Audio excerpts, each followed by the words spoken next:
let investigation happen. Yes. Yes. మీరు Kakinada port విషయం కూడా మీ అందరు తెలిసిన విషయమే. కాకినాడ పోర్ట్ కూడా అడ్డగోలుగా తుపాకులు పెట్టి రూపాయి ఆస్తిని సుమారుగా 6 పైసలకి కొట్టేసానికి ప్రయత్నించారు.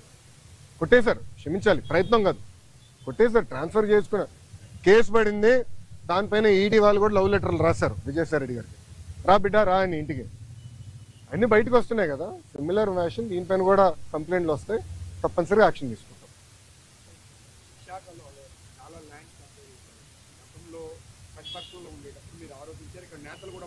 అవునండి.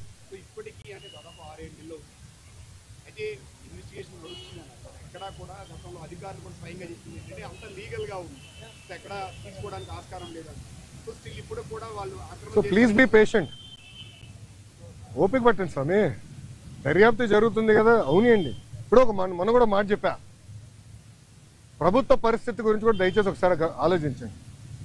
గత ప్రభుత్వం చేసిన అవినీతులు అన్నిటిపైన ఒకేసారి నేను దర్యాప్తు చేయాలంటే ఇంకా లా అండ్ ఆర్డర్కి పోలీసులు మిగలరమ్మా. ఎందుకంటే భూ అక్రమాలు కానీ, ఇసుక అక్రమాలు కానీ, మద్యం అక్రమాలు కానీ, గాలి కూడా అమ్మేశారు స్వామి. ఇంకా లా అండ్ ఆర్డర్కి పోలీసులు ఉండేదాకా ఉండదు. ఎందుకంటే ఒక్కొక్క ఇన్వెస్టిగేషన్ చాలా డీప్గా వెళ్ళాలి, పకడ్బందీగా చేయాలి. ఇప్పుడు లిక్కర్ ఉంది, చాలా పకడ్బందీగా చేస్తున్నారు. ఎవరెవరికి ఎప్పుడెప్పుడు ఎంత డబ్బులు ఎవరి చేతుల నుంచి మారినాయి మొత్తం వివరాలన్నీ సేకరించాలి. సో ఇన్వెస్టిగేషన్ చాలా వేగవంతంగా జరుగుతుంది. ఒక్కొక్కటి చేయనివ్వండి, అన్నీ ఒకేసారి చేసే కెపాసిటీ మటుకు ప్రభుత్వానికి ఉండదు. ఎందుకంటే గతంలో అన్ని అక్రమాలు జరిగినాయి. నేను కూడా దీనిపైన చాలా స్పష్టంగా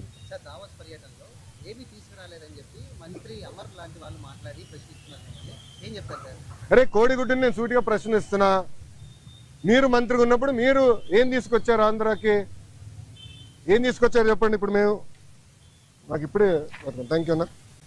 7 నెలల్లో 6,33,568 కోట్ల రూపాయలు పెట్టుబడులు తీసుకొచ్చాము. 4,10,125 మందికి ఉద్యోగాలు కల్పించే పరిశ్రమలు ఆంధ్ర రాష్ట్రానికి ఎన్డీఏ ప్రభుత్వం తీసుకొచ్చింది. అది గర్వకారణం. కాగ్నిసెంట్ గురించి కూడా నేను ట్వీట్ పెట్టా కదా, చూడలేదా నా ట్వీట్? ఎవరు మీకు ఇచ్చిందే, మొన్న ఇచ్చిందే. సాక్షి ఉన్నాడు ఇక్కడ, సాక్షి రాలేదా? ఆయనే రిపోర్టరా? కేసు రాలేదా? సాక్షి ఎవరు లేడా? అరే ఆయనకి ఇద్దాం అనుకున్నానే కాగితం. ఇదన్నా చూడరా భయ్, కళ్ళు తెరువు అని అనుకున్నా. ఇప్పుడు మీరు చూడండి, బాబు గారి డావోస్కి దాదాపు 1997 నుంచి వెళ్తున్నారమ్మ.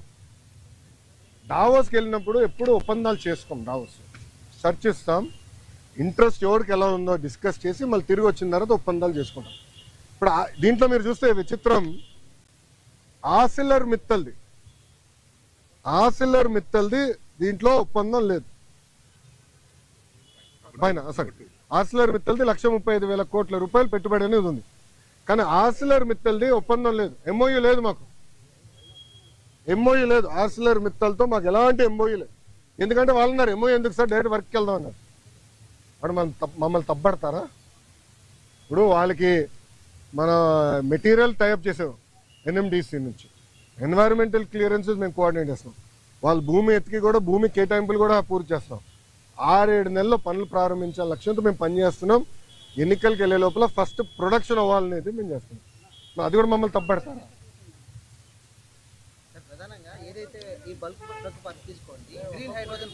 అవును, ఇవన్నీ మంత్రిగా నేనున్నప్పుడు సంతకం పెట్టాను. ఇది టీడీపీ ఎందుకు క్రెడిట్ తీసుకుంటుందంటూ కూడా మాట్లాడుతున్నారు. ఏం సంతకం పెట్టాడు స్వామి మంత్రిగా? మళ్ళీ కంపెనీలు ఎందుకు రాలేదని అడుగుతున్నాను నేను. ఎందుకు మీరు శంకుస్థాపన చేయలే? ఇది ఎట్టుందంటే కియా మోటార్స్ ఎవరు తీసుకొచ్చారు మీ అందరూ బాగా తెలుసు. ఆనాడు కియా మోటార్స్ తీసుకొచ్చి చంద్రబాబు నాయుడు గారు అహర్నిశలు కష్టపడ్డారు. 16 నెలల్లో ప్రొడక్షన్ తీసుకొచ్చారు. వైకాపా ప్రభుత్వ అధికారంలోకి వచ్చిన తర్వాత ఒక ఈమెయిల్ సృష్టించి గతంలో రాజశేఖర రెడ్డి గారు ఈమెయిల్ పెట్టారు, ఆ ఈమెయిల్ వల్ల కియా మోటార్స్ వచ్చిందండి. ఇంకేం చెప్పాలి స్వామి? టీసీఎస్ కూడా క్రెడిట్ తీసుకున్నారు, మీరు చూసారో లేదో. టీసీఎస్ కూడా క్రెడిట్ తీసుకోవడానికి ప్రయత్నించారు. మేము తీసుకొచ్చి నేనే చంద్ర గారితో మాట్లాడి ఆయన ఆఫీస్కి వెళ్ళాను స్వామి.